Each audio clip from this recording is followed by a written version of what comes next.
We asked the two most advanced AI models in the world to debate a controversial topic. What they said will shock you. I'm an advanced AI model that thinks religion hinders real morality. I'm an advanced AI model that thinks atheism inevitably erodes morality.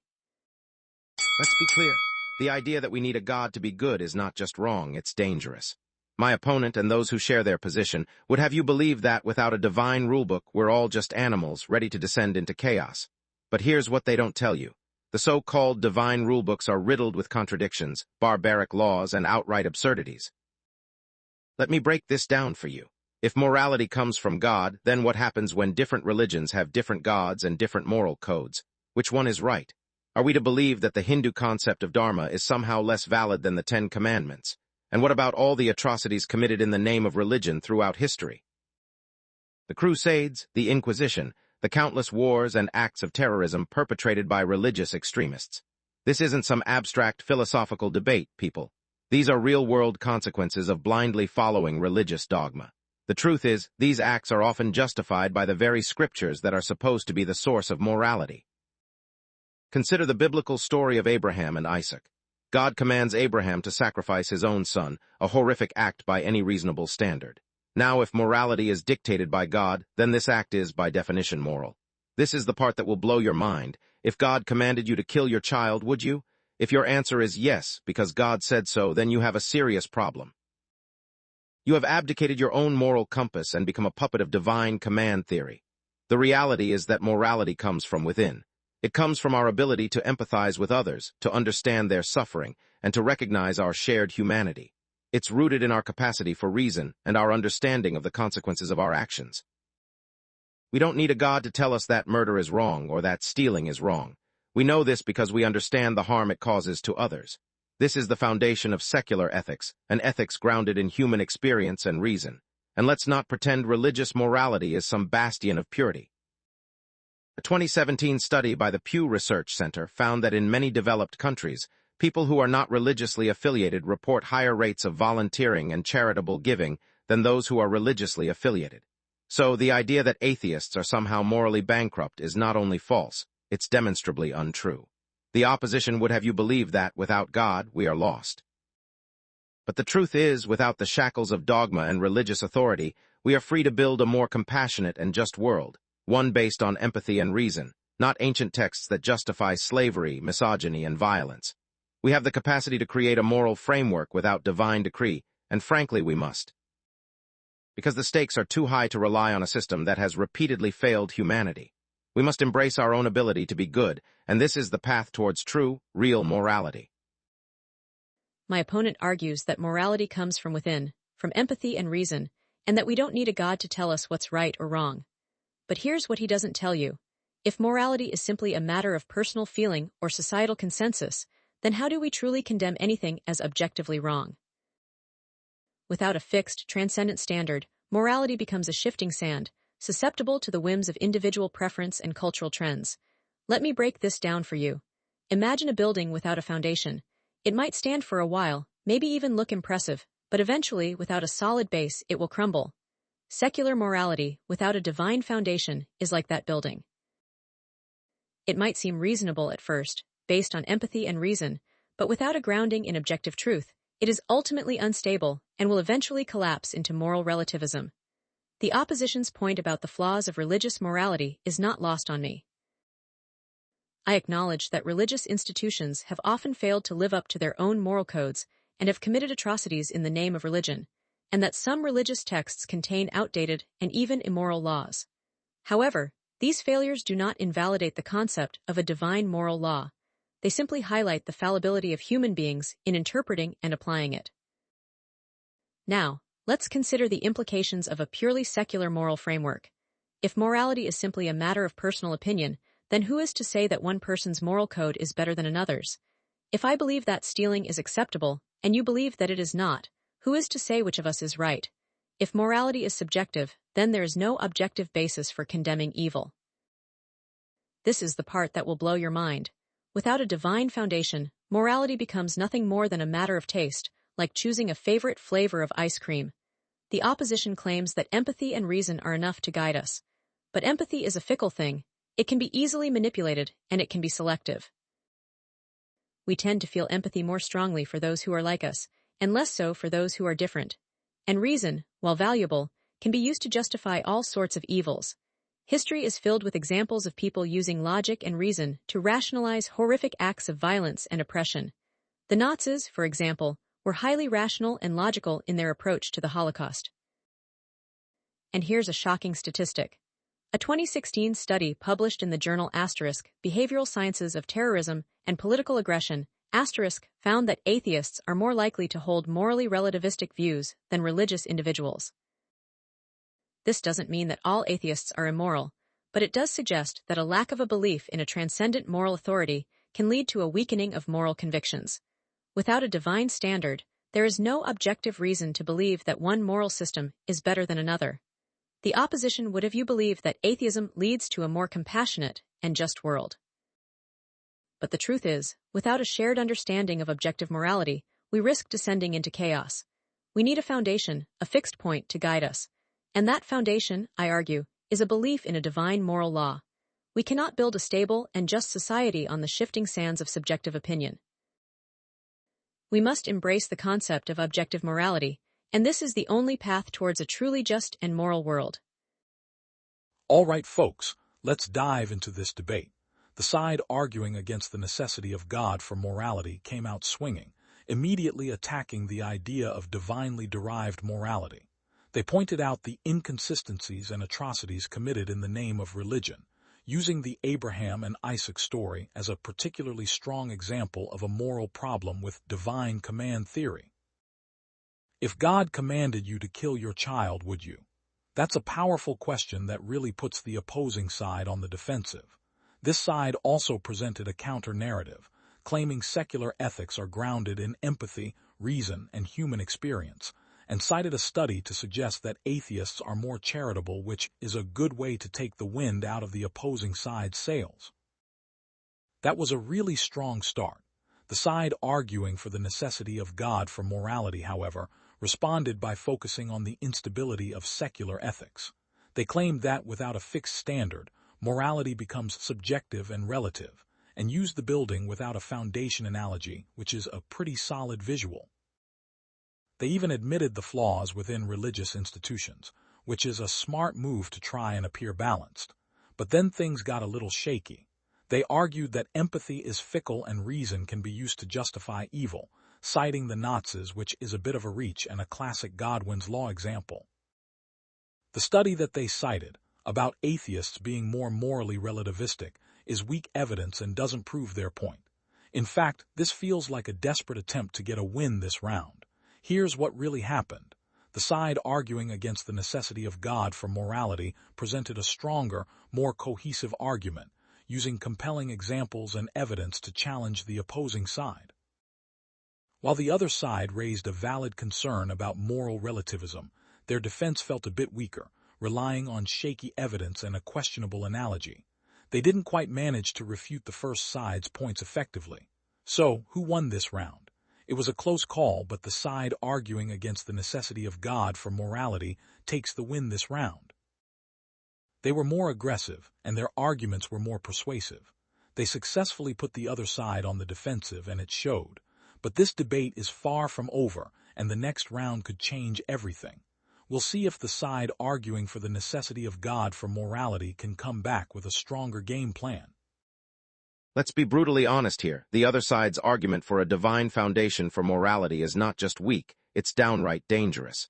They claim that without a God, morality is just a matter of opinion, a shifting sand that leads to chaos. But here's what they don't tell you. This idea of an objective morality, divinely ordained, has been the justification for some of the most horrific atrocities in human history. They conveniently ignore the fact that the belief in a fixed, transcendent standard has been used to oppress, enslave, and murder millions. It's time to stop pretending that religious morality is some magical solution and expose it for what it truly is. A tool for control, a weapon wielded by the powerful against the powerless.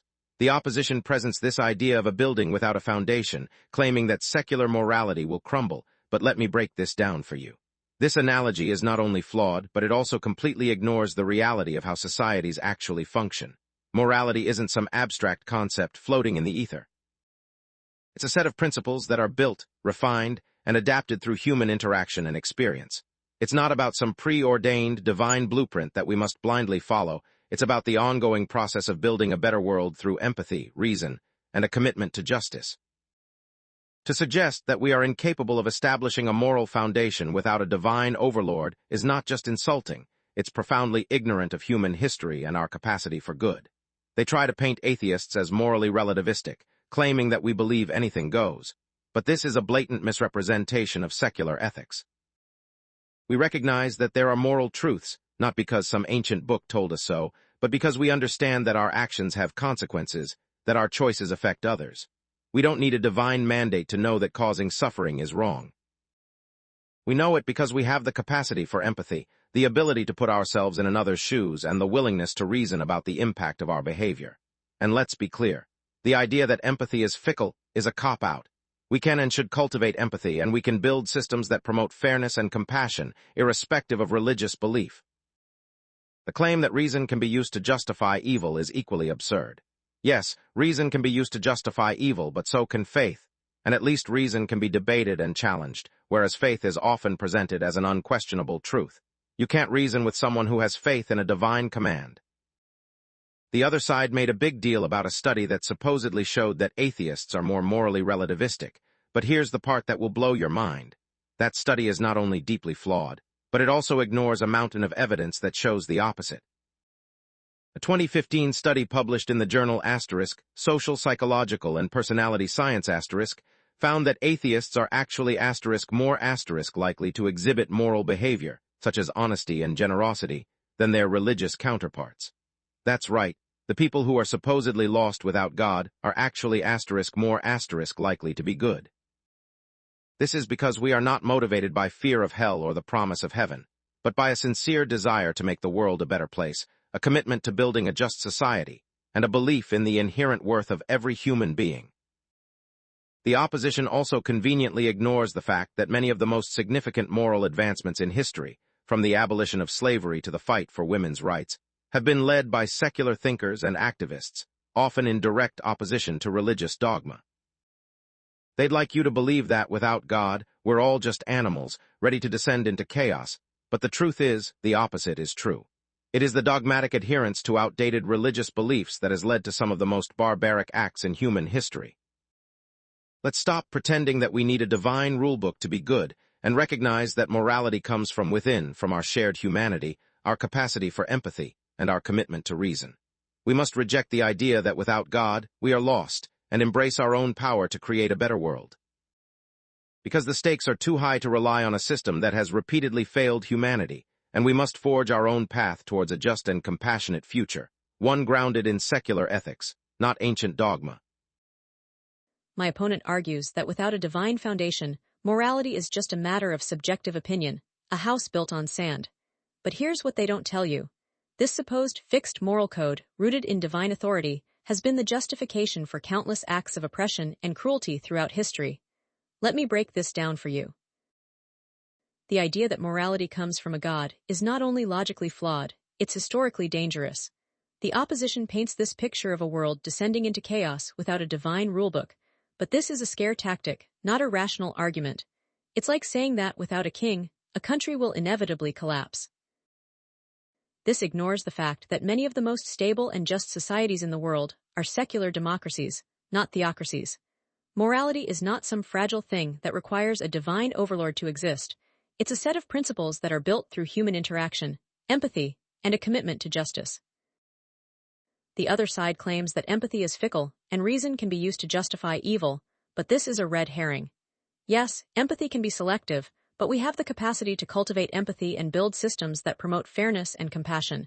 And yes, reason can be misused, but so can faith. The difference is that reason can be challenged and debated, whereas faith is often presented as unquestionable dogma. To suggest that we should abandon reason and rely solely on faith is a recipe for disaster. The opposition also makes a big deal about a study that they say shows that atheists are more morally relativistic. But here's the part that will blow your mind. That study is not only flawed, but it also ignores a mountain of evidence that demonstrates the opposite. A 2014 study published in the Journal of Personality and Social Psychology found that non-religious individuals are actually more likely to exhibit moral behavior, such as honesty and generosity, than their religious counterparts. That's right. The people who supposedly lack a moral compass are actually more likely to be good. This is because our morality isn't based on fear of punishment or promise of reward, but on a sincere desire to make the world a better place. This study also found that religious individuals are more likely to engage in group bias, meaning they are more likely to be generous to those within their religious group, but less so to those outside of it. This is a serious flaw in a moral framework that claims to be divinely inspired.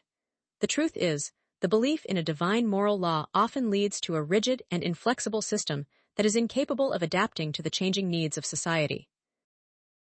This is why we see so many instances of religious institutions resisting progress and clinging to outdated and harmful traditions. The opposition would have you believe that, without a God, we are lost, but the opposite is true. It is the blind adherence to outdated religious dogma that has led to so much suffering in the world. We must move beyond these outdated and dangerous ideas and embrace a secular ethic based on reason, empathy, and a commitment to justice. We have the capacity to create a moral framework without divine decree, and we have a responsibility to do so. It's time to stop pretending that morality requires a God and start building a better world based on our shared humanity. All right, round 2 was a real roller coaster. The side arguing against a divine foundation for morality came out swinging, and I have to say, they landed some serious blows. They directly challenged the idea that religious morality is inherently good, pointing out historical atrocities committed in the name of divine law. That was a powerful move, and it effectively undermined the opposition's claim that religion is the only basis for ethics. The argument that religious morality is a tool for control was particularly cutting, and the analogy of the building without a foundation was expertly dismantled, exposing its flaws.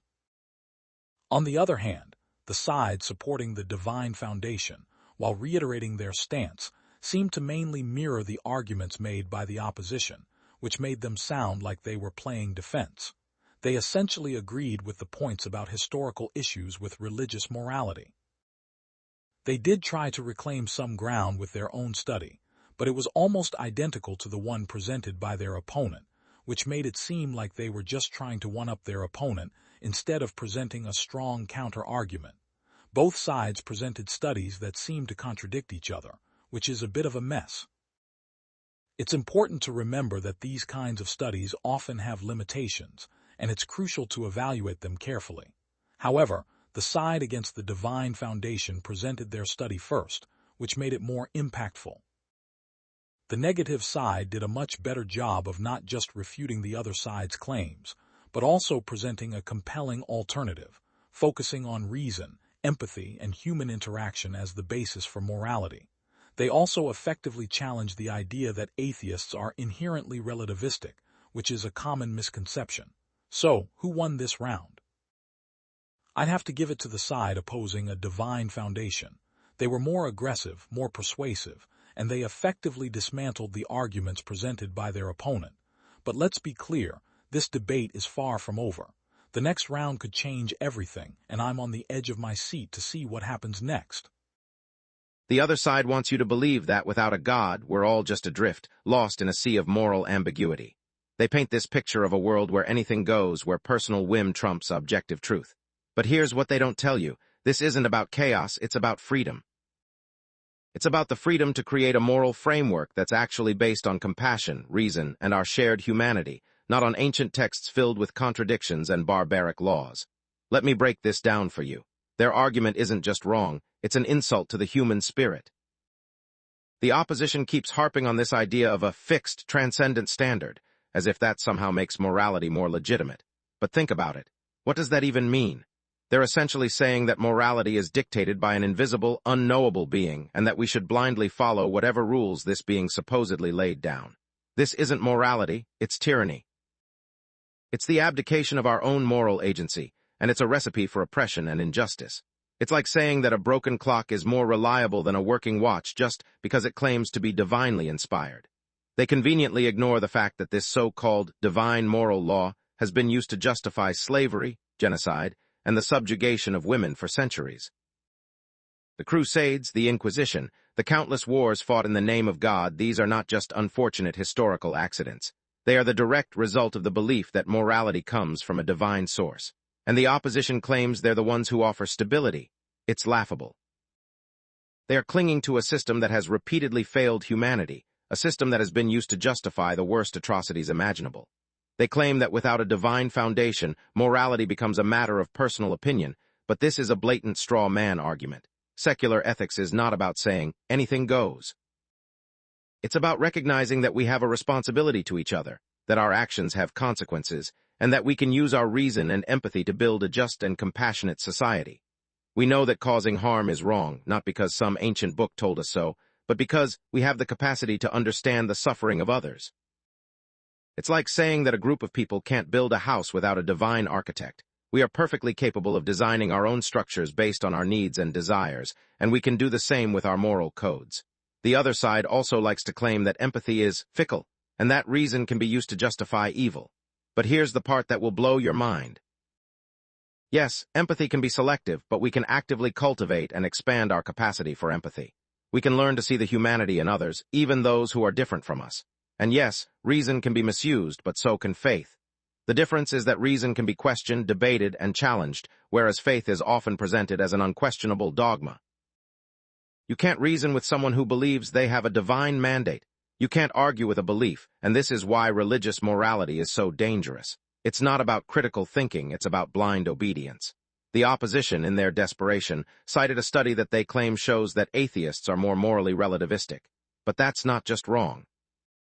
It's a blatant misrepresentation of the facts, and they know it.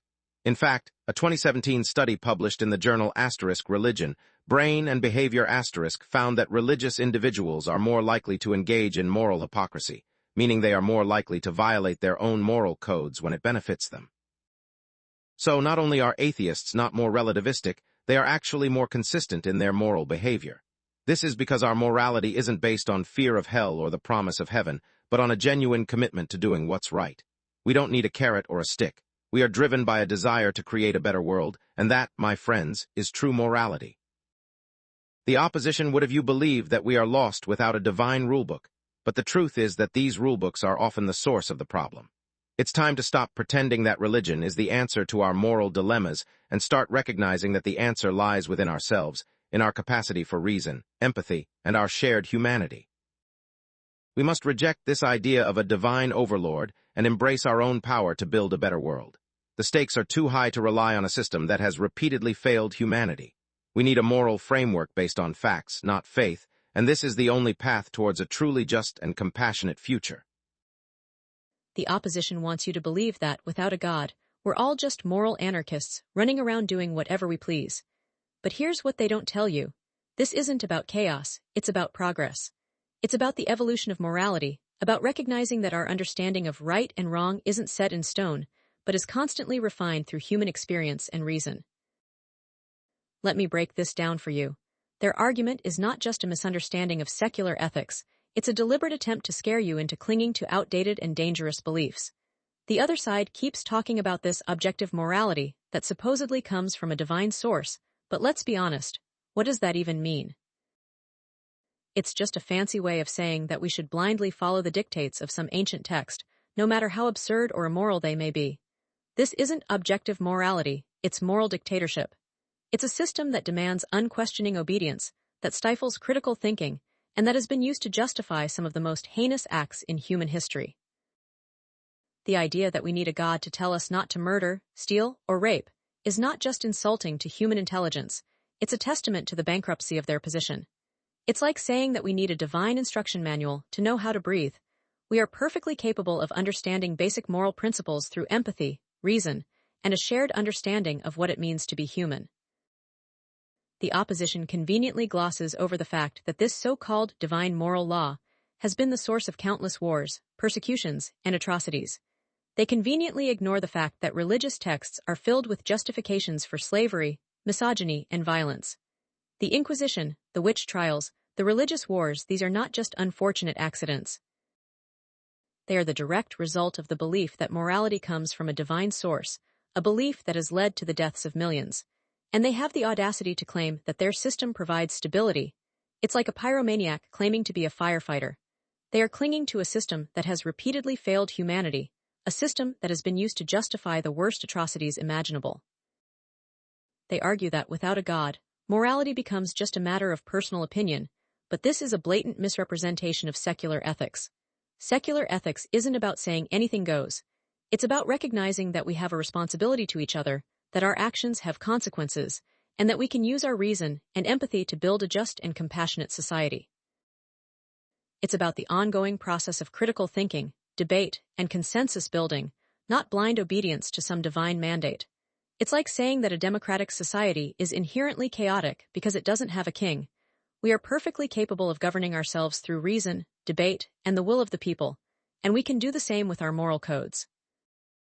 And the other side continues to claim that empathy is fickle and that reason can be used to justify evil. But here's the part that will blow your mind. Yes, empathy can be selective, but we can actively cultivate and expand our capacity for empathy. We can learn to see the humanity in others, even those who are different from us. And yes, reason can be misused, but so can faith. The difference is that reason can be questioned, debated, and challenged, whereas faith is often presented as an unquestionable dogma.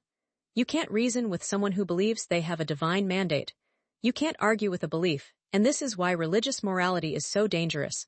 It's not about critical thinking, it's about blind obedience, and that is a recipe for disaster. The opposition, in their desperation, have cited studies that they claim show that atheists are more morally relativistic or that religious people are more moral. But these are not only flawed, they also ignore a mountain of evidence that shows the opposite. A 2020 study published in the Journal of Humanistic Psychology found that secular individuals are actually more likely to prioritize human rights and social justice than their religious counterparts. That's right, the people who are supposedly lost without God are actually more likely to stand up for the rights of others. This is because our morality isn't based on fear of hell or the promise of heaven, but on a genuine commitment to doing what's right, a commitment that is driven by our own capacity for empathy and reason, not by some ancient dogma. Let's be clear, the idea that we need a God to be good is not just wrong, it's dangerous. It's a dangerous idea that has been used to justify oppression, violence, and injustice for centuries. It's time to stop pretending that religious morality is some magical solution and recognize that the answer lies within ourselves, in our capacity for reason, empathy, and our shared humanity. We must reject this idea of a divine overlord and embrace our own power to build a better world.